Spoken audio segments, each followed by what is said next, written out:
My name is Micah Sawyer. I'm the president of Micah's Hugs, which is a nonprofit organization that we started shortly after my son passed away from an overdose.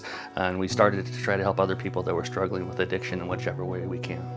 Micah Jr. is my stepson, and my husband was his father.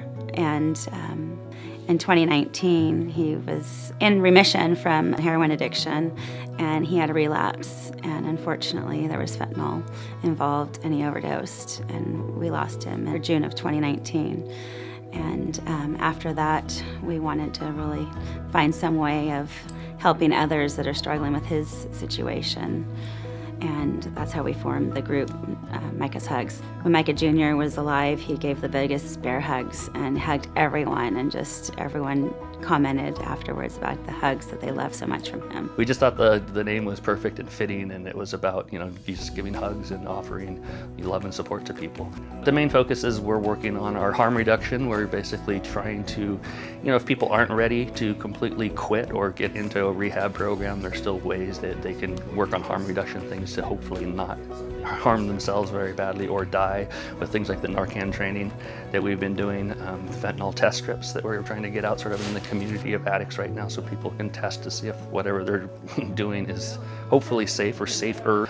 Education is also another big piece of what we're trying to do, and trying to reduce the stigma around being an addict and making there less shame involved in being an addict, so people will be more likely to ask for help and ask for support. Micah's Hugs is also providing scholarships to a group that we work with called Pura Vida, which will pay for 6 weeks of sober housing for them. We would get them in, kind of get them established. That gives them 6 weeks to try to figure out their next step.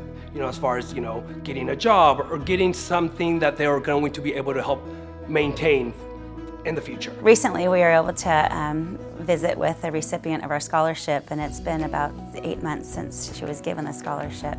And we got to hear her recount the story of how much it affected her and how much it's helped her, and to know that we actually are probably the reason she did thrive and seek help and continue. And it was very emotional.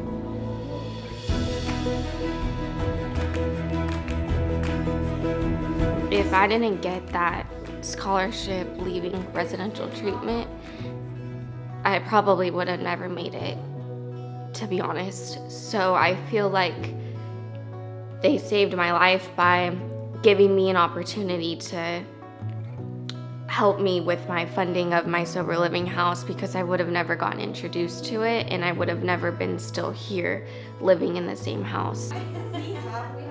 It's quite an honor to be recognized with the North Bay Spirit Award, and my wife and I have always worked kind of more behind the scenes as the people behind the curtain that are trying to get things done, and we're usually not the face of these projects. So it's a little embarrassing, but it's also kind of an honor to finally be recognized, and for a lot of the stuff that we've been doing. I think that they should be recognized because they're one of a kind family. They've been through a lot.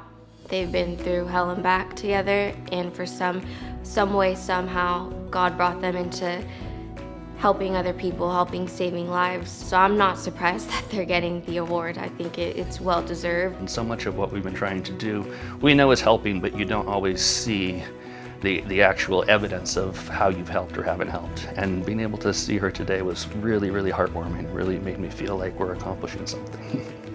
One of our goals was, even if we could help just one person in Micah's name, just because since we unfortunately lost Micah Jr., one person helped would just make a huge difference, and we know that we've already helped one person.